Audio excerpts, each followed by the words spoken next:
2017 সালের miss world সুন্দরী প্রতিযোগিতার মধ্য দিয়ে মিডিয়ায় যাত্রা শুরু জাহারা মিতুর। অল্প সময়ের মধ্যে বিনোদন ভুবনে জায়গা করে নিতে বিভিন্ন রাজনৈতিক ব্যক্তিদের সঙ্গে সখ্যতা তৈরি করেন এই অভিনেত্রী।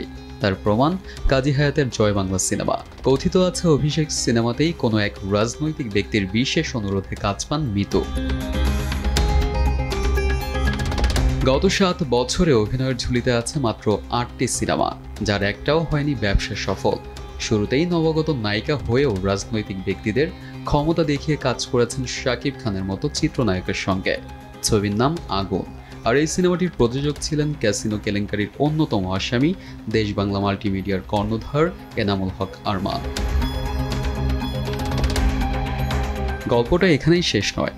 এই সিনেমার মহরতে উপস্থিত ছিলেন ক্ষমতাচ্যুত আওয়ামী লীগের সাধারণ সম্পাদক এবং সড়ক পরিবহন ও সেতু মন্ত্রী ওবায়দুল কাদের ও সংসদ সদস্য ডাক্তার মুরাদ হাসান, যদিও ছবিটি এখনও আলোর মুখ দেখেনি।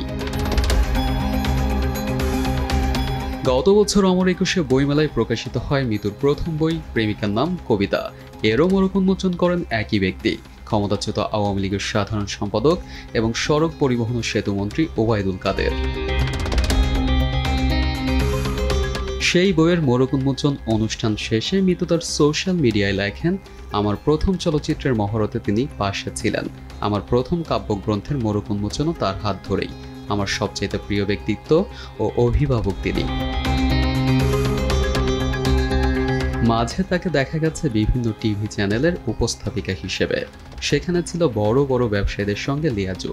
শুধু তাই নয়, অভিযোগ আছে একই রাজনৈতিক ব্যক্তিকে দিয়েই টিভি মালিকদের ফোন করাতেন তিনি। টালমোটাল এই ক্যারিয়ারে শুধুমাত্র রাজনৈতিক ব্যক্তিদের ক্ষমতা দেখিয়ে টিকে থাকার চেষ্টা করেছেন এই অভিনেত্রী। মাঝে মধ্যে মিডিয়া থেকে হারিয়ে যাওয়া, দেশ বিদেশ ভ্রমণ ছিল তার নিত্য নৈমিত্তিক ব্যাপার। ARM সাদাত, দেশ টিভি।